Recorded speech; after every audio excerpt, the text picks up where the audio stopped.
kenapa gue nggak pernah ikut balap sampai hari ini? Hmm.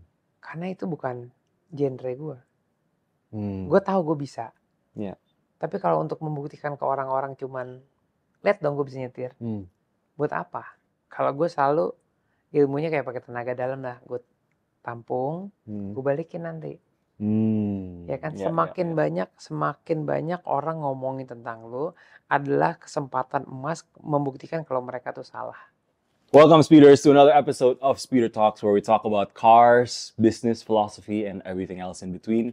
Of course, today we are hosted by the beautiful Regent Residences with 360 views of the city. Walaupun sedikit polusi hari ini. But thank you so much for tuning in for another episode. Nah, today kita nih ada guest yang udah kita antisipasi udah lumayan lama ya, Mas ya. Tapi thankfully he's recovered. Kemarin sempat masuk ke rumah sakit, cuman masuk pedok ya, masuk pedok. Service dulu.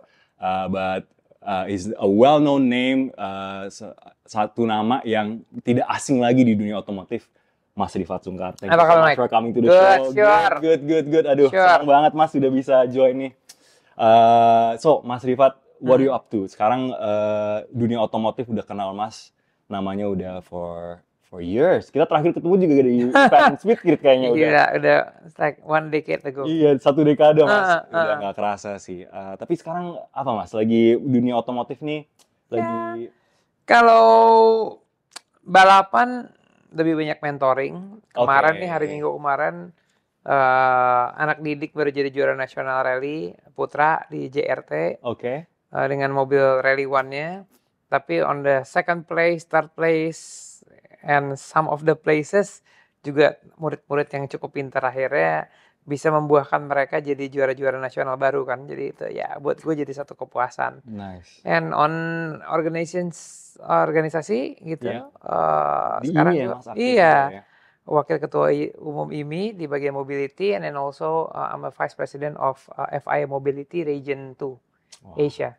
Mantap. Iya. Jadi all rounder emang an automotive guy lah ya. Iya, kurang lebih. Gak bisa jadi penyanyi soalnya kan. Suaranya gak mendukung. Dan dari dulu emang Mas Rifat nih emang it's all about safety driving dan segala macam ya. Tapi mungkin before we shift ke karir, kita di sini semua followers kita anak mobil semua. Suka mobil lah ya. So, sama dong ya, kenapa Mas? Sama dong ya. Iya, sama. Kita semua anak mobil lah ya. So what's in your garage sekarang Mas? Lagi projectnya apa nih? Kayaknya banyak nih Mas. Ada beberapa sih. Jadi kalau ngomongin garage emang gue orang itu agak realistis ya. Maksudnya gue punya beberapa collection gitu ya, kayak basically gue nggak punya mobil baru. That's the main thing gitu. Karena gue suka classic car. Jadi gue punya 356, some of the 911s gitu, and air-cooled transporter. Tapi sekarang yang lagi jadi fokus utama tuh sebenarnya kan karena gue punya kepentingan juga di IMI untuk ngebelain kendaraan custom Indonesia. Jadi gue sekarang punya Mustang yang sebetulnya custom, which is actually it was BMW E34. Chassis-nya 34. Rebodied to Mustang. Dan itu harusnya jadi showcase untuk kemajuan dunia custom Indonesia karena everything dibikin di Indonesia gitu, kayak carbon body panelnya, interiornya, kemudian some of the harness gitu, suspension kayak kaki, pakai ESC juga. Iya. Jadi banyak hal yang lagi gue perjuangin, even though it's kadang-kadang gini ya, kadang-kadang kalau anak-anak purist gitu ngapain sih mainan kayak gituan, tapi at the same time akhirnya dengan gue berada di sini gue lebih punya tendensi untuk punya toleransi yang besar gitu, karena semua tuh punya kuenya, semua tuh punya bagiannya. Jadi sebetulnya kerukunan umat berlalu lintas itu sangat penting. Jadi perbedaan kita itu sebenarnya harus kita pelihara masing-masing, karena kita nggak mungkin survive dengan satu genre aja. Yes, benar. Gitu. Jadi lagi memfokuskan genre-nya tuh lebih ke modifikasi nih ya. Iya, soalnya ada perubahan zaman sih. Perubahan zamannya itu adalah dulu kalau kita naik mobil tanda kutip palsu gitu ya, itu kan orang ngapain sih lu yang asli aja masih murah. Tapi sekarang lihat mobil klasik yang dulu itu harganya udah nggak ketolongan. Tapi ya jangan salah juga, nggak semua batu emas, ingat gitu. Hmm. Jadi mobil sekarang yang basically itu punya harga, dulunya juga mobil berharga. Iya, iya. Dan karena udah terlalu mahal harga mobil tersebut, jadi makanya banyak pabrikan-pabrikan yang bikin continuity series kan. Iya, Ya iya. kan diproduksi Iya, lagi, diproduksi kayak lagi, iya. GT40 dibikin lagi, Iya. Shelby dibikin lagi Iya. gitu kan. Dan banyak hal kayak gitu. Nggak taunya Indonesia itu emang negara yang sangat kreatif kan. Yes. Craftsmanship-nya hebat, labornya Benar. juga masih masuk akal. Dan Betul. kita penuh dengan kekurangan, tetapi kita juga penuh dengan kelebihan. Kekurangannya adalah raw material nggak ada, kelebihannya adalah craftsmanship-nya hebat. Iya, iya. Jadi makanya gue lagi coba dua kombinasi industri ini untuk jadi satu, dan akhirnya ya kreasi anak Indonesia bukan cuma bisa dipakai di Indonesia tapi juga dihargai sama dunia. Benar, benar. Nah, ada satu shop yang terkenal juga yang di Bali yang sudah Tuxedo, ya. iya. Tuxedo, keren banget Sure. itu. It's one of the Very leading impressive, names ya. Very impressive, keren banget. Sempat ada show kemarin di PIM ya. PIM. Very nice. Tapi back to the project car nih Mas. Kenapa pilih E34 as a chassis dan kenapa ada Mustang? Emang passion soal American muscle car? Gue belum pernah punya mobil Amerika aja gitu. Dan gue ngerasa semua orang yang bangun Mustang di Indonesia ini emang udah punya taste masing-masing gitu. Gue pakai taste yang agak offset dikit gitu karena gue for example gitu warnanya full bodinya jet black, like pitch black gitu ya. Oke. Supported by wet gloss karena dia punya teknologi yang kalau dipoles, like sekali dipoles tuh nggak perlu poles umur-umur. Jadi shiny mirror black gitu. Nah, lalu kombinasinya adalah body-body yang dibikin sama Auto Sport, which is all carbon body. Which is Mustang pakai karbon tuh nggak nyambung, tapi ya udah kita bikin white fender. And then pelaknya gue pakai RS Watanabe ring 15. Kenapa? Karena Mustang asli pakai ring 15, tapi lebar depan 9, belakang 12. RS Watanabe-nya itu pun belum pernah bikin PCD BMW. Iya, jadi itu pertama kali custom. And then interior 5120 atau 5120 ya. Terus interior gue bikin di sini teman-teman di Indoy. Ya pokoknya colorful lah gitu. Jadi itu like mix sandwich banget mobilnya. We'll see lah gitu. Karena gue tuh punya satu belief gitu. Indonesia kan gede ya. Kita kan selalu, gimana kalau kita anak JDM. JDM itu sama IDM harusnya gedein IDM, Indonesian Domestic Market kan. Karena kita market kita lebih gede dari JDM. Kalau bisa nularin, kenapa kita nggak bisa nularin sesuatu yang baru gitu ke dunia? Betul. Setuju banget sih. So pride and glory ke Indonesia balik lagi lah ya ke craftsmanship-nya. Yang mungkin perlu dibimbing untuk cari connection-nya kemana, expertise-nya di mana.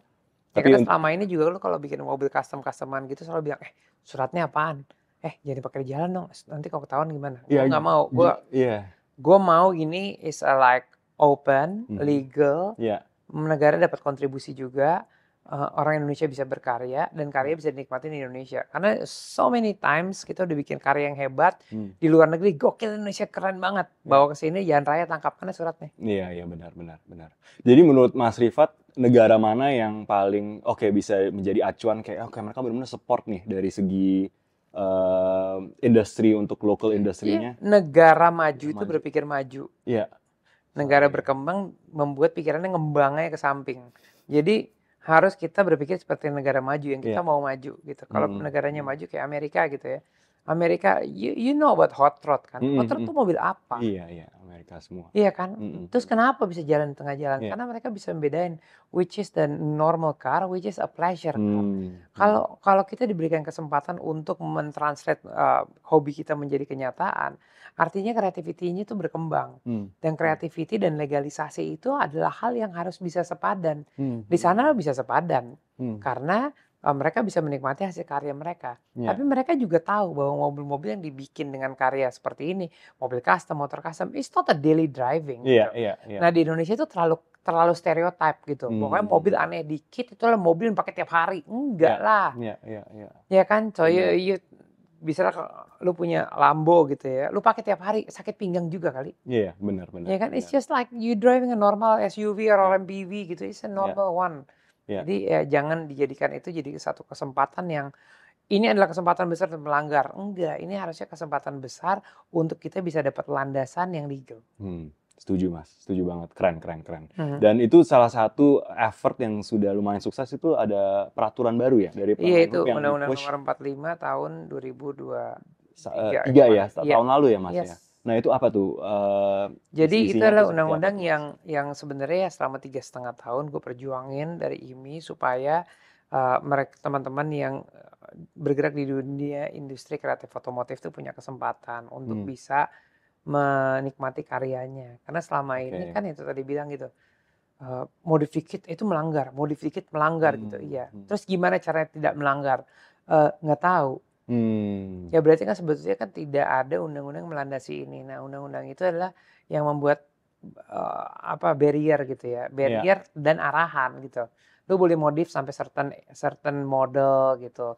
Mobil donornya atau motor donornya seperti apa, toleransinya ke wheelbase 10% Oh, panjang sama pendeknya. Lalu dari situ gimana cara ngerubah mesin, gimana cara ngerubah sasis gitu. Semua tuh ada juklak ya. Jadi nggak bisa tiba-tiba yang oke kita nggak punya landasan apa-apa kita bikin dari nol. Nggak hmm, bisa, soalnya kita kan nggak bisa ngelahirin BPKB. iya, BPKB kan hanya punya pabrikan. iya, iya, Jadi lu iya. harus punya legal side dari kepemilikan kendaraan donor Oke. dan kepemilikan motor atau mobil, karena itu Mm-mm. adalah dasarnya polisi untuk mengetahui bahwa ini kan bukan kendaraan curian. Iya, iya, Gitu, iya. baru dari situ kita terserah mau modifikasinya ringan, menengah, sedang atau besar.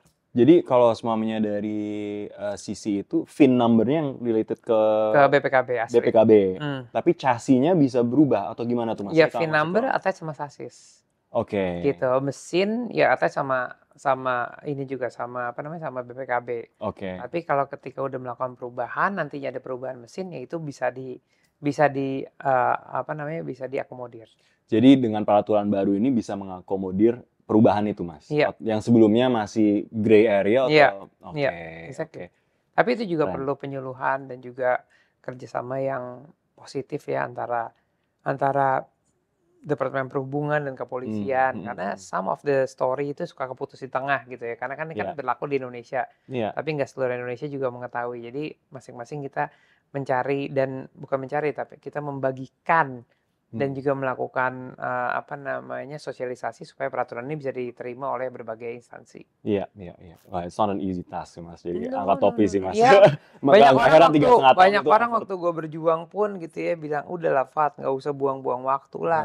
Lu nggak bisa Pasti, ngerubah iya. negara ini." Gue bilang, kalau sampai nggak jadi 3,5 tahun, gue nggak ganggu hidup lu, yang rugi cuma waktu gue. Tapi kalau sampai jadi, yang happy kita semua. Karena I'm not making any money with it. Iya, iya, iya. No, no, no. Ini cuman karena gue emang bener-bener pingin ngedukung industri custom Indonesia. Iya, iya, Industri kreatif otomotif Indonesia. iya, iya. Dan itu dari segi komunitasnya ataupun key individuals in Iya, making that decision juga penting juga ya Mas iya, ya. iya, iya. Itu dalam 3,5 tahun it was a Hmm. battle pasti. 3 kali ganti pemimpin, Iya. 16 kali seminar, 1 kali seminar 3 hari gitu. Nggak ada gigi mundur gue rusak. Gue cuma bisa maju doang. Gila, keren, keren, keren Mas. Hmm. Congrats Mas on that fight. Semuanya kayak harus berterima kasih sama Mas Rifat on that. Untuk apalagi di I'm dunia just doing otomotif. my job. Iya, doing your passion lah ya. Doing my Job sama passion. passion udah 11-12. Nah, speaking of passion kan tadi di garasi ada beberapa Porsche juga yang jadul-jadul. Ada satu guys di sini juga bilang, itu si Rifat tuh yang nge-push Ngeracunin. gua, yang ngeracunin sampai Pasti akhirnya. Stanley. Iya, dia juga bilang itu. Tapi dia very konsisten lah. Konsisten. Stanley itu kantornya di rumah gua. Oh, Buat oke. 10 years ago dia bilang, kalau gue sukses, gue mau minta arahan, gue pengen beli 911. Dia bilang, oke, no problem. Oh, I And then after that, see. 10 years after that, dia bilang, gue udah punya duit nih, yuk kita mainan. Oke, no problem. Langsung ya, 2 dibungkus. 3 malah Porsche. Iya, kalau nggak salah. 3. Dan itu gue yang bilang, pertama kali dia mau main Porsche tua gitu. Gue bilang, lu tuh bukan anak mobil, Stan. Ya. Jadi lu pasti kapok kalau mainin Porsche tua. Mendingan lu beli yang baru dulu, lu nikmatin tiap hari. Oh. Ada budgetnya, ada. Ya udah, lu beli yang baru dulu, sambil lu beli yang lama juga. Karena apa? Karena kalau lu tersakiti, lu masih punya mainan yang baru. Iya, iya. Ya udah, oke, dia nurutin. Iya, dia ikutin. Nurutin. Ya udah, akhirnya sambil Akhirnya berjalan. combination baru sama yang Yang klasik. tuanya lagi jalan gitu segala macam, dia tuh selalu mau yang the best. Dia bilang, kok 964 apa yang paling top? Turbo lah. Ada nggak? Gue ngaku nggak ada. Setelah mungkin dia udah nanya 5 kali apa 6 kali gitu. Iya ada. Lu nggak ngomong dari waktu itu. Ya lu belum kelar kerjaan lu, ngapain lu beli-beli mobil lu? Gue kan datang sini bukan mau ngabisin duit lu. Iya tapi gue mau banget yang itu. Ya udah serah kalau uang dukanya cocok ya udah.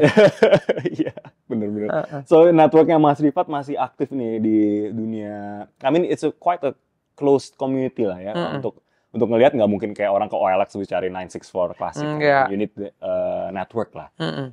Dan kayaknya udah lumayan luas dari segi Mas Rifat. Kayaknya udah you know a lot of people lah ya di community dan Ya selama ini mungkin karena gue bermain mobil itu udah lama dari angkatan kakek gue, bapak gue. Jadi itu kan that's like a 30 years old car kan gitu. Jadi gue harus udah main dari zaman gue kecil dan gue masih ingat si om ini punya, si om ini punya, si om ini punya gitu loh. Oke. Heeh. Jadi nanya-nanya dan kadang-kadang lebih mesti jemput bola juga ya, nggak nunggu di listing Nggak tapi kayak mungkin, dicolek dikit kayak nggak mungkin dia om datang. lagi nih. Heeh.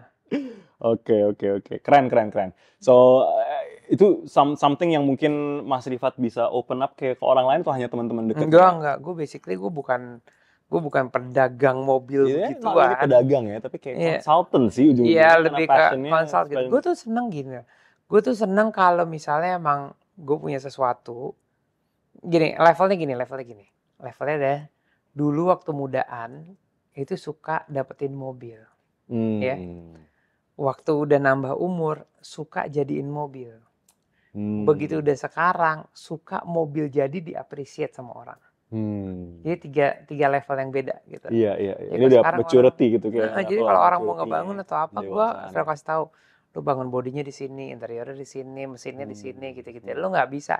Jarang banget orang datang ke satu bengkel yang one stop, pokoknya semua sampai sampai jadi gitu. Beda Bisa, tapi waktunya pasti lebih lama. Iya. Ada spesialis khusus ya. Iya. Untuk interior beda, kaki-kaki beda. Mesin beda, cat beda. So building that sort of ya balik lagi networknya ya. Network dari bengkel-bengkel yang spesialis yang sudah tried and tested itu penting juga. Jadi udah berpengalaman dan kita udah tahu itu valuable banget sih Mas. Boleh tuh Mas mungkin dibukain untuk kayak public kita. Boleh lah. Kayak power steeringku bocor nih Mas, gimana nih Mas kita? No problem. Oke, nah Mas Rifat nih udah decades lah udah di dunia otomotif dan udah nyetir mobil-mobil beda. Dari catatan si Boy E92, drifting atau Mas Rifat, the iconic video di Bundaran HI, pasti banyak banget dan juga dari koleksi mobil pribadinya juga. Apa yang paling berkesan Mas dari mobil selama ini? Gue tuh nggak tahu ya, karena gue depends lah gitu. Kalau the joy of driving gitu ya gue bilang, karir gue dibentuk dengan Evo. Oke, jadi gue selalu punya memori, mau itu Evo 1 kayak 3, 4, 6 setengah, 8 setengah, 9 setengah, 9, whatever, 10. Jadi itu selalu attach sama gue. And I am so attached with the brand Mitsubishi. Itu selalu memori. Kalau gue ngomong juga, apa sih mobil yang punya karakter yang gak pernah ngelupain karakternya ketika lu nyetir dari zaman dulu sampai sekarang. That's Porsche, oke. And then lu punya dream car apa gitu dan lu nggak bakal lupa begitu naik itu. Waktu itu gue naik Lamborghini Miura. Wah. Itu udah maksud gue itu semuanya udah lengkap lah, apa yang gue mau dalam hidup gue tuh udah lengkap. Iya. Dan rasanya untuk dapetin itu semua ya paling enak tuh proses menuju dapetnya. Soalnya kan lu harus tetap punya mimpi yang gede gitu dan mimpinya itu lu kejar walaupun kejarnya susah, tapi make it as your dream gitu. Sometimes kalau lu udah ketemu sama idola tuh rasanya beda kan, tapi kalau belum ketemu kan belum. Gitu. Ya kan ada istilah ya, don't meet your heroes. Iya. Kecewa Mas. Saya kecewa. Iya. Tapi di dalam apa yang udah gue coba semuanya, that's quite impressive gitu, mau mobil tua. Soalnya gue punya satu apresiasi sama mereka gitu. Waktu gue nyoba Miura ya, that was like 350 horsepower car in 1965. Apa 1967 gue lupa. Itu gila banget gitu. Ini tahun berapa nih? Itu baru kejadian 3 tahun yang lalu lah. Di Italia gue nyobainnya. Wow. And then gue punya mobil idaman hidup gue adalah Jaguar E-Type gitu. Gue punya mobilnya. And then begitu itu mobil jadi, terus gue apresiasi, gila ya. Ini orang tahun 65 bikin mobil kayak begini. Kacau banget, 275 HP, 4200 cc, tenaga segini gitu. At the same time gue juga appreciate sama mobil baru gitu. Mobil baru kan sekarang dulu aja gini, horsepower lu berapa? 170 kita naikin jadi 200 yuk. Iya udah. Sekarang horsepower berapa? Start from 600 horsepower to 1000. Itu kayaknya benar. gampang kan? Iya. When does it end lah? Iya nggak ada ujungnya. Iya, nggak ada 1000 ujungnya, horsepower tuh iya. hal yang biasa gitu. Iya, iya. Jadi gimana gue mau mengapresiasi mereka karena mereka dapetin angka gede itu gampang. Iya. Sementara zaman dulu, if you throw back 60 Benar, years ago, iya. lu dapetin hal itu gila. Yes, benar. Dan itu kalau kita ngobrol-ngobrol banyak teman-teman yang juga di dunia otomotif ataupun car enthusiast, it's a very personal journey sih Mas. Jadi kayak waktu kecil tuh gue suka banget. Benar. This was my dream car. Benar. Dan as soon as you drive it, walaupun secara spek kalau orang lihat on paper kayak ya ini kan dibanding sekarang kan nothing. Sekarang udah regular. Iya lu nggak bisa lah ya orang bikin lukisan hitam putih lu warnain tuh nggak bisa. Iya. Lu enjoy aja di art. Yes, gitu. benar. Kekurangannya adalah kelebihannya. Yes, benar. Setuju banget. Iya. Itu setuju banget, keren. And Mas Rifat ngelihat development sekarang ini lumayan cepet kan ke dunia EV lah ya. Iya. Gimana? How do you personally feel about? Gue baru ngomongin tentang ini tadi sejam yang lalu. Oh gitu. Iya. Oke, masih fresh kalau gitu. Gue bilang EV itu bukan pengganti mobil bensin. Pasti. Orang selalu bilang EV itu pengganti is the future. No. Gue langsung ini lagi. Gue ceramah dikit boleh ya? Boleh dong, silakan. Tahun 1800-an kita kemana-mana naik apa? Kuda kan? Iya nggak? 1900 awal kita kemana-mana naik apa? Kereta kuda. Ya kan? Yeah. Tahun 1910, ya 1900 awal gitu, 1914 tepatnya. Orang-orang bilang, kuda tuh polusi. Kotorannya di mana-mana. Semua orang naik kereta kuda. Enggak. Ayo kita temukan cara berlalu lintas. Jadi terjadilah mobil kiri kanan. Terus kenapa mobil pertama setir kiri? Lo tau nggak? Nggak tahu. Karena dulu orang berjuang naik kuda, pedangnya sebelah kiri.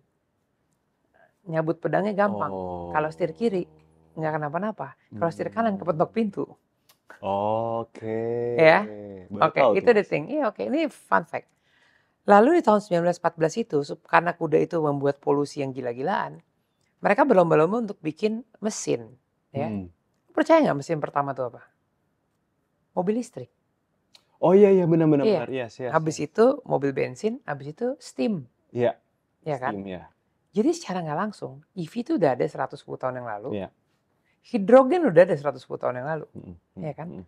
Tapi mobil bensin itu diputuskan untuk di-develop karena ada konspirasi dari beberapa negara penghasil minyak. Iya, betul. You know? Betul. Sekarang cerita itu kan lagi keulang 100 tahun kemudian. EV itu gimana? Ya EV itu pilihan. Lu mau mobil bensin, lu mau mobil diesel, lu mau mobil EV, apa lu mobil hidrogen, itu pilihan. Lu pakai Android, gue pakai iPhone, atau gue pakai Android, lu pakai iPhone, whatever lah, gitu. Kita tetap bisa ngobrol kan? Iya, benar.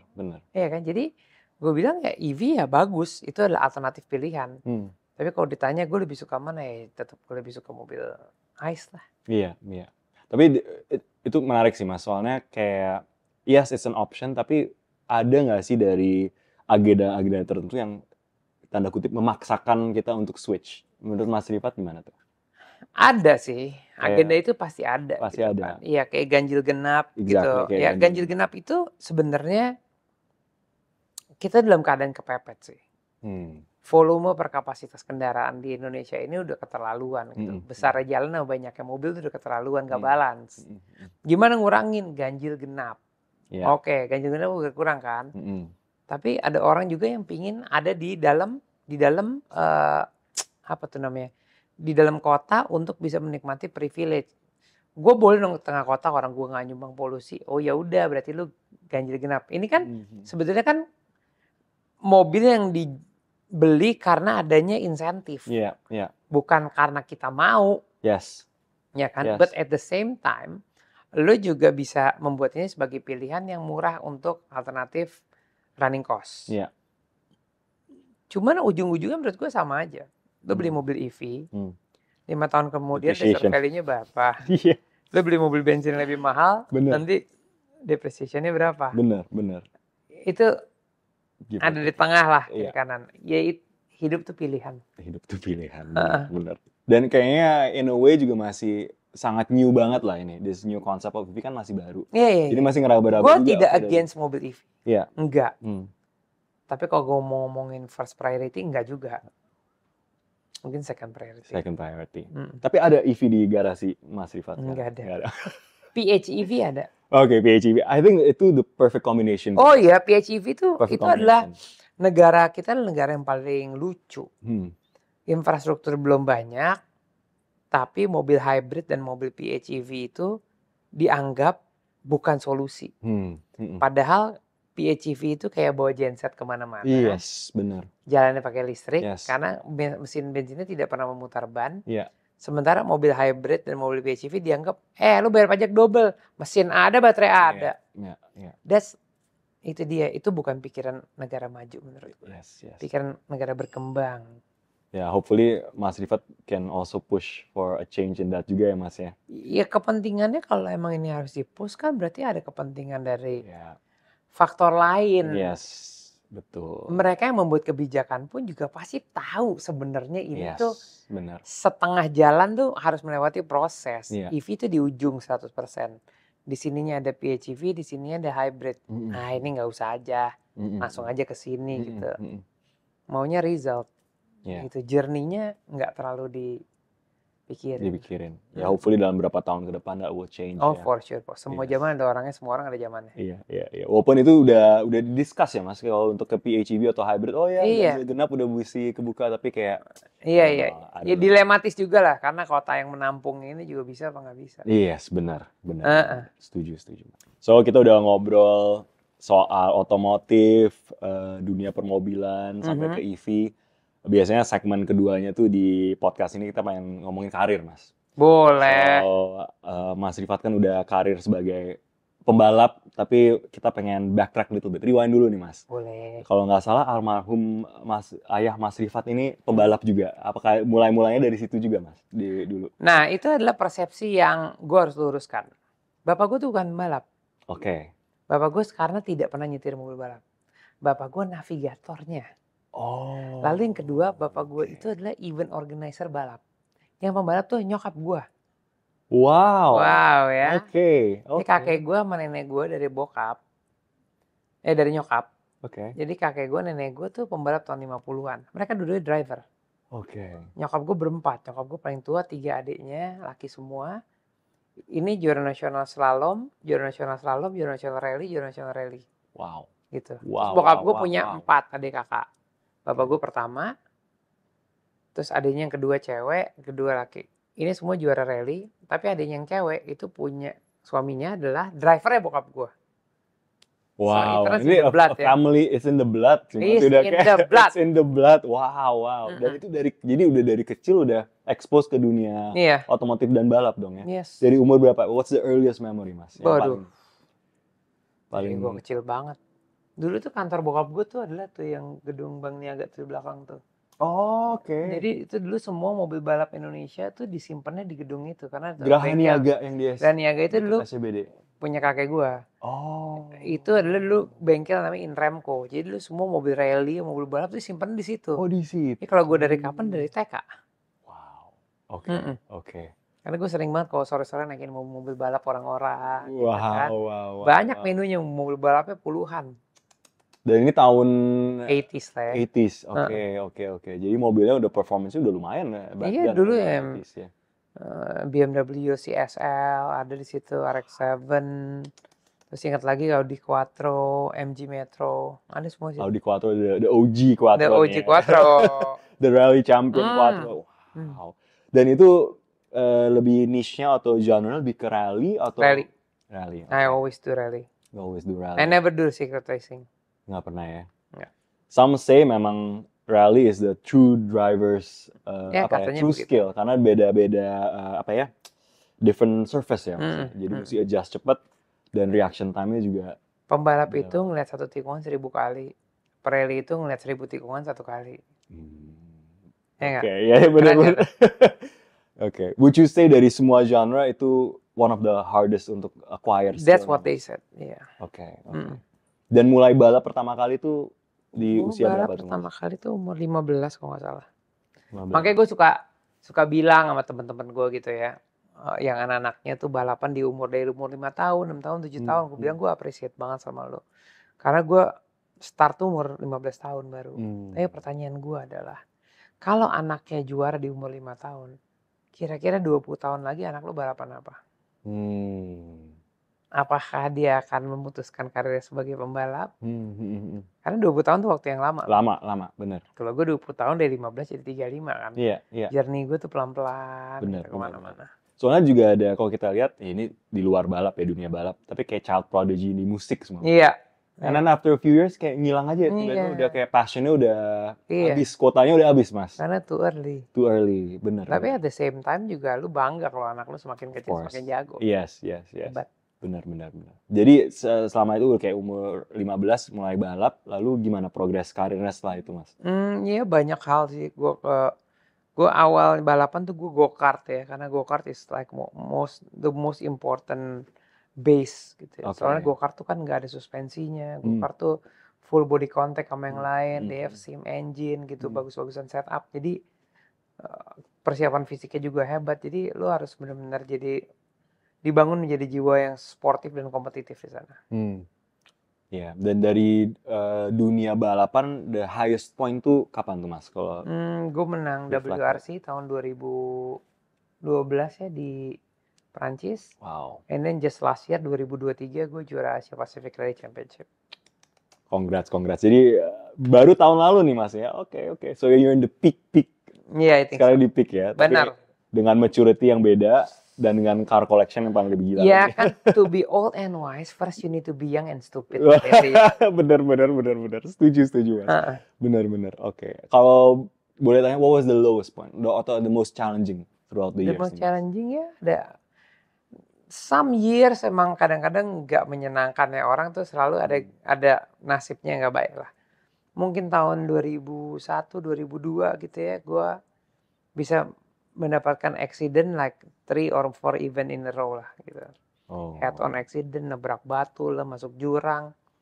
Ya di situlah. Tapi nggak mungkin pembalap itu nggak melewati hari itu. Iya. Kalau lu mau raise your bar, pasti ada resiko yang juga lebih gede. Resiko itu lu harus hadepin. Sebenarnya kita pembalap tuh nggak takut sama yang namanya accident will happen gitu. Karena kita tahu kita safe. Yang kita takut cuma sama bondnya.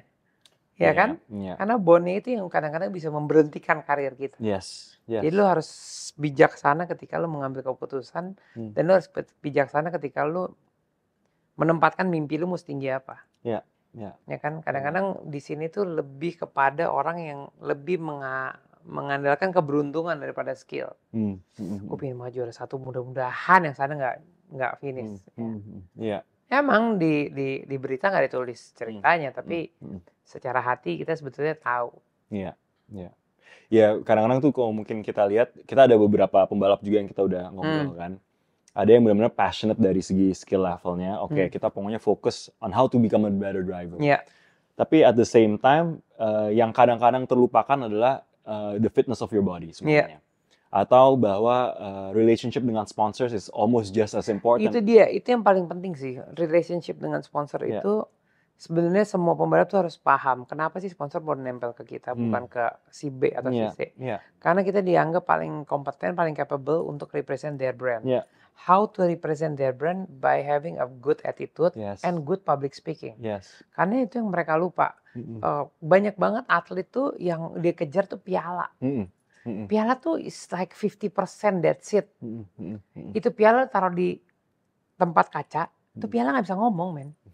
Kalau lu nggak datengin piala itu piala nggak bisa ngomong. Tapi your journey, your brand, personal branding. Your personal branding, your brand experience gitu. And then how to interact with people if they're talking about your brand. Itu harus kita hargain. Karena tanpa mereka kita nggak bisa, nggak kebalik loh. Bukan tanpa mereka kita nggak bisa. Di hari itu kita butuh mereka. Di hari itu. Jadi harus ada take and give-nya. So advice Mas Rifat buat aspiring young guys nih, kan Mas Rifat sering membimbing anak-anak muda ya. What's the one tip yang mungkin bisa dikasih tahu ke mereka, Mas? Oke, kalian harus menghargai sponsor seperti kalian menghargai suatu mimpi yang menjadi kenyataan. Kenapa begitu? Karena begitu sponsor nempel ke diri kita, artinya kita dititipin amanah untuk dipercaya. Ya. Jangan pernah mengecewakan amanah itu. Hmm. Soalnya antar sponsor akan bicara. Yes. Gitu. Yes. If you disappoint one sponsor, you will get a difficulties to find another one. Ya. Karena branding itu penting. Dan pikir, kenapa mereka mau nempel di kita? Kenapa nggak tempel di Jalan Tamrin situ di billboard? Kenapa harus di kita? Karena kita adalah moving billboardnya mereka. Yes. Kayak anak-anak drifting gitu ya. Dan teman-teman semuanya yang gue ajarin. Gue bilang, di tempat balap, jangan lu cabut tuh baju balap. Mas, tapi panas. Iya. Tapi kalau lu nggak kepanasan, berarti nggak ada yang lu pakai. Dan yang lu pakai adalah nama sponsor lu. Itu konsekuensinya. Ya kan? Dan navigasi di dunia sponsorship itu juga satu hal yang nggak terlalu mudah kadang-kadang. For example, kan kita dealing sama brand. Iya. Tapi your contact person may not be the decision maker. Kita Betul. mesti kenal secara keseluruhan. Bener. Ya kan, lalu apalagi kalau ada turnover dari Bener. timnya kayak going to readjust. Gue sama Pertamina 27 tahun. Can you imagine that? Wow, itu How udah do I pergantiannya maintain udah, it, gitu? iya itu udah berapa Gue kali tidak tuh, lewat Mas? bapak gue yang kenal siapa sini siapa situ, enggak. Emang gue build the trust gitu kan. Tapi semua itu selalu ada badainya. Tapi badai pasti lewat. Kapan-kapan pasti lewat. Jadi lu nggak usah pernah. Kenapa sih tuh sponsor gini banget sama gue? Iya, karena dia juga punya kandidat lain. Yes. Gitu. You're Sama aja replaceable lah kasarnya. Iya, ya. we are replaceable banget. Sama aja lu makan tiap hari di restoran yang sama, lu pasti nggak mau. Kecuali lu bikin menu yang beda. Menu itu yang kita harus belajar. Ketika kita menawarkan diri ke sponsor, don't do it over and over and over again the same thing. Iya. Karena udah pernah terjadi. Yes. Jadi lu sebagai atlet, lu juga harus jadi orang kreatif. Kreatif. Wow. Kalau lu nggak jadi orang kreatif dan menjadi atlet, lu cari temen lu yang kreatif untuk mendukung prestasi atlet lu. Iya. Dan loyalitas is important ya kan. Sekarang kan generasi muda mungkin kayak Oh nggak ada bro ya, brand. jump from one to the next gitu. Tapi challenge juga adalah sponsor tuh sukanya beli murah. Itu juga. Sebetulnya mereka lah yang mengajarkan kita supaya nggak loyal. Karena mereka membayar kita murah. Kalau kita udah hot, setrikaan lagi panas, kan pasti itu waktunya lagi nyetrika. Ya nggak? Let's say, satu brand gitu bayar kita 1 juta gitu. Ya udah gue pakai lu untuk sebulan ya gitu. Why? Why don't give me 25? Ya soalnya kita nggak ada budget. Ya tapi 1 juta ya sehari lah. Ya nggak? Karena kita lost opportunity untuk 20 sekian hari. Iya. Dan itu yang harus dipahamin juga. Kita itu take and give-nya ada. Yes. Ya kan? Kita bukan dibeli sama mereka. Kita kerjasama. Iya. Kerjasama itu apa? 50-50 kan? Yes. Ya kan? Jadi ya memang sekarang kalau ditanya siapa yang loyal. Anak sekarang tuh masalah utamanya adalah ngejar setoran. Supaya lifestyle-nya sampai. Ya kan? Tapi sebenarnya ada fundamental dasar yang paling penting kalau kita bekerja sama dengan sebuah sponsor adalah loyalis. Karena orang yang loyal tuh hampir nggak ada dengan brand sekarang. Nggak ada. Gitu ya Mas ya? Selalu ada yang perubahan. Tapi itu juga nggak menutup kemungkinan kita menolak untuk mengikuti itu. You have to know kapan to say no. Iya, for sure. Ya, Adalah ada hak integritas kita, dan ini ya. benar, adalah hak kita untuk mendengar, tapi ada hak kita juga untuk tidak mendengar. Ya kan? Sorry, ada hak kita untuk berbicara, tapi ada hak kita juga untuk tidak mendengar. Jadi terkadang kalau emang tawarannya begitu too good to be true, ya kita kejar. Tapi di ujung, branding lu tuh apa ya? Kok warna-warni? Yang susah kan bikin branding satu warna. Iya. Nah lu harus tahan dulu tuh godaan itu. Yes. Supaya lu udah punya warna sendiri. Iya. Wah, itu penting banget sih. Dan itu hanya satu sisi, apalagi warna yang dilihat orang-orang kan. Iya. You have to maintain sesuatu. Kalau semuanya gonta-ganti juga kayak ini nggak jelas nih warnanya apaan, kita mesti ikutin. Iya, kesempatan Mas punya follower banyak tuh adalah begitu kan, ganti terus. Yeah. Tapi yang fatal tuh sebetulnya kalau ganti produknya tuh yang satu industri. Yes. Dan biasanya nggak malu-malu untuk mengerjakan itu. Iya. Loyalty, 27 years, 27 tahun ya Mas. Iya. Itu yang paling lama kali ya brand yang. Harusnya begitu. Keren Mas. Oke. Kayaknya jarang ya, lu cari aja orang yang brand 27 tahun. Iya Mas, perusahaan aja nggak ada, banyak yang nggak selama itu Mas berdiri. Makanya. Oke, nah segmen yang terakhir nih, we like to talk about philosophy, Mas. Tadi kayaknya Mas Rifat ada banyak nih ilmu-ilmu yang kita bisa dibagi nih, Mas. Bisa. So, what's the one philosophy yang mungkin not just secara bisnis ataupun karir, tapi juga in your personal life, yang di family, yang selama ini tuh dipegang erat dan you want people to know? 3K itu kemauan, komitmen, konsistensi. Begitu lu mau lu harus komit, begitu komit lu harus konsisten. Kalau enggak seperti anak band yang satu lagu bubar, one hit wonder. One hit wonder. Ingat ya, lu mau lu komit. Kalau lu komit lu konsisten. Karena lu harus konsisten. Kenapa gue nggak pernah ikut balap sampai hari ini? Karena itu bukan genre gue. Gue tahu gue bisa. Yeah. Tapi kalau untuk membuktikan ke orang-orang cuman, lihat dong gue bisa nyetir. Buat apa? Dulu kakek gue pernah ngomong, Rifat, dokter yang kaya tuh dokter spesialis, bukan dokter umum. Iya nggak? Pick your niche. Iya. Yeah, jadi lu spesialis lu tuh apa? Itu tadi personal branding. Yeah. Ya kan? Spesialis tuh apa? Spesialis gua adalah rally. Ya udah, lu ikut rally aja. Sampai lu mastering banget. Like nobody can beat you. Bukan masalah beat you di track, tapi beat your reputation. Itu yang gua kerjakan over and over and over and over again. Iya, gue ikut drifting ya pernah. Gue ngebangun drifting dari nol Indonesia ya pernah. Kan itu passionate. Gitu kan, dan itu masih berhubungan. Jadi itu satu. Terus yang kedua, kalau lu mau jadi atlet, ada hal yang harus gue highlight untuk semuanya adalah, if you wanna be a champion, you have to act like a champion. Ya kan? Lu bisa juara gitu. Tapi mental breakdown lu gede. Lu gak juara. Gitu. Karena seorang juara itu never crack under pressure. Never. Gitu. Ketika lu ada pressure, kalau gue selalu ilmunya kayak pakai tenaga dalam lah, gue tampung, gue balikin nanti. Ya kan, semakin banyak orang ngomongin tentang lu adalah kesempatan emas membuktikan kalau mereka tuh salah.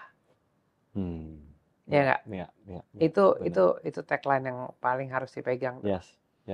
Nah, hal lainnya adalah semakin banyak orang ngomongin lu, berarti lu dianggap sama orang lain. Ya kan? Kalau di dalam kompetisi gitu kan, dia ngomongin gue gitu. Ya udah biarin aja. Berarti kan gue masuk radarnya dia. Yang keganggu otaknya siapa? Dia sendiri. Masa gue? Iya benar. Jangan ke efek ya. Jangan. Dan gue selalu bilang sama semua junior gue, lu ingat ya, kalau lu start, jangan pernah pikirin orang. Suruh orang mikirin lu. Kalau lu mikirin orang, 50% ke sana, dia punya tenaga 150%. Yes. Ya kan? Tapi kalau lu mikirin diri lu sendiri, pasti orang mikirin lu. Kita yang dapat 150%. Ya. Kayak apa sih? Kayak Aikido atau apa ya? Iyalah. Use the force untuk balikin lagi. Serap aja. Itu kalau satu yang mikirin. Coba yang mikirin banyak. Iya. Ya, that's powerful. Bener sih, Mas. Jadi kalau semuanya bisa reflect back nih, 20 tahun yang lalu deh, Mas. Mas Rifat bakal, what would you tell your younger self 20 tahun yang lalu? Pasti ada life lesson atau sesuatu yang sudah dipelajari. Apa tuh, Mas? Gue tidak pernah menyesali apa yang gue putuskan sekarang. Karena semua yang gue putusin adalah keputusan terbaik di hari itu. Belum tentu hari ini. Tapi kalau gue punya pilihan untuk gue melakukan sesuatu yang berbeda di 20 tahun yang lalu, menurut gue akan melakukan lebih banyak eksplorasi lagi sih ke dunia lain. Maksudnya kalau gue udah gede di Asia Pacific Rally Championship, gue udah WRC, gue belum pernah coba tuh yang namanya European Championship, gue belum pernah coba tuh yang namanya North American Championship, which is gue udah pernah coba Amerika, tapi on the other side of America. Jadi the beauty of being a rally driver adalah travelingnya udah keliling dunia. Dan kalau gue bisa start itu earlier, ya gue akan bisa explore lebih banyak. Tapi rasanya yang komit untuk hidup dari dunia otomotif khususnya balap dari nggak punya apa-apa sampai sekarang tuh gue. Karena itu cita-cita hidup gue. Gue mau jadi perally. Gue bisa rally, tapi gue juga harus bisa menjual diri gue. Gitu. And you've achieved that lah, Mas. Iya. Wah, amazing. Keren, Mas. Never regret the thing that you never done. Yes, benar. So mungkin ada, of course, kayaknya semua orang kayak in their old age atau udah mature, back then I should have explored more. Maksudnya lebih Iya, lebih itu ada aja sih. waktu. Sekarang karena waktu lebih penting sekarang deh. Iya. Time is Tapi something gue you cannot buy back. tidak merasa rugi karena gue traveling udah luar Udah biasa. luar biasa ya. Luar biasa. Kadang-kadang harus direm malah. Harus mantap Mas. Well, kita udah reaching the end of the episode nih Mas. Tapi Sure. and every episode kita pasti ada yang kita panggil lightning round. Iya. Jadi inti dari lightning round ini nggak usah mikir panjang-panjang, kita kasih 2 opsi, langsung pilih satu aja. Iya, oke. Oke, udah siap? Sip. Number 1, Porsche or BMW M? Is that even a question? So, it's Of course, of 911. course. Oke, 911. Oke, nomor 2, race weekend. Tunggu. Particularly 911 ya? Particularly 911. Iya. Yes. Jangan yang lain. Jangan yang lain. Yang lain bukan soalnya. Iya, not a true Porsche ya Mas. No. ya. Oke, yang kedua, race weekend atau santai di rumah dengan keluarga? Funny things, the second one is more important at the moment. So wise. Oke. You know what? Race weekend itu adalah hari Minggu. Hmm. Santai bersama keluarga, weekend gue adalah hari Senin. Oh gitu. Iya. Jadi setiap kali gue pergi keluar kota untuk balapan, hari Seninnya gue liburan sama anak gue. Oke. That's my commitment. Iya. So I never miss both. Never miss both. Oke. Nomor 3, Sunday morning drive atau Sunday morning ride? Drive lah. Oke. Nonton WRC atau F1? WRC by far. By far. Like by far. Oke. Number 5, rally or drifting? Rally still the one. Still the OG ya Mas. Still the OG. Still the one. Oke. But you know what? Untuk generasi sekarang dan waktu gua, having fun in drifting tuh menyenangkan. Karena nggak consume waktu, kompetisinya seru, yang appreciate banyak, and game ini dimengerti sama anak zaman sekarang. Iya. Rally levelnya lebih tinggi Iya, lagi ya. iya. Acquired taste dan sportnya juga And perlu consume skill. your time. Yes. Iya. Kayak paddle lawan golf. Gol, ya, pedal lawan tenis aja. Iya, benar. Uh-uh. Iya, benar. Oke, final question, kita selalu tanya ini ke semua guest kita. Iya. Sekarang Mas Rifat is in your phase in life, jadi kita nggak berubah, masih ada keluarga dan segala macam, tinggal di Jakarta. Tapi garasi Mas Rifat kosong. Money is no object, infinite money hack. Oke, ada cheat code-nya, tapi cuma bisa pilih 3 mobil. 3 mobilnya apa Mas? 3 mobil. 3 mobil aja. 1 mobil harian, 1 mobil simpanan, 1 mobil balap. Oke, modelnya apa nih Mas? Modelnya? Mobil harian itu kayak gue tiap pakai Pajero tiap hari. Oke. No problem. AC dingin lu mau ajak kemana aja nggak pernah rusak. No problem at all. Oke. Mobil simpanan gue udah bilang Miura is the best. Oke. Ya, even though I'm a 911 lover, tapi ada hal berikutnya di atas 911. Oke. Ini dream yang tinggi kejauhan. Tapi kalau gue punya dream yang boleh direalisasikan itu. Miura ya. Terus ketiga mobil balap. Mobil balapnya tentu mobil rally. Kenapa bukan mobil drifting? Kenapa bukan mobil balap? Karena mobil rally bisa jadi mobil drifting, bisa jadi mobil balap. Ya. You know what I mean? Ya, all rounder lah ya. Iya, all rounder. Jadi kita hidup terus punya 3 mobil. Interesting. Oke, wow. Ini jawabannya unik nih. Baru sekali nih Mas kita dapat jawaban kayak gitu. But amazing. Aduh. Gue terima kasih banget Mas for your time. It's been a pleasure. It's been an honor to have you on the show. Thank you guys for tuning in. Hopefully dari Mas Rifat udah banyak knowledge dan menjadi inspirasi buat kita semua. Definitely for me. Thank you so much buat again Region Residence for hosting today's show. And hopefully kita bisa ketemu Mas Rifat lagi in the future with, things to come. We're excited to see what you're gonna do, Mas. No problem. Thank you so much. It's an honor, Mas. Thank you, Mas. Sama-sama ya. Thank you. Have a good one. Thank you. See you, speeders. Bye. Bye.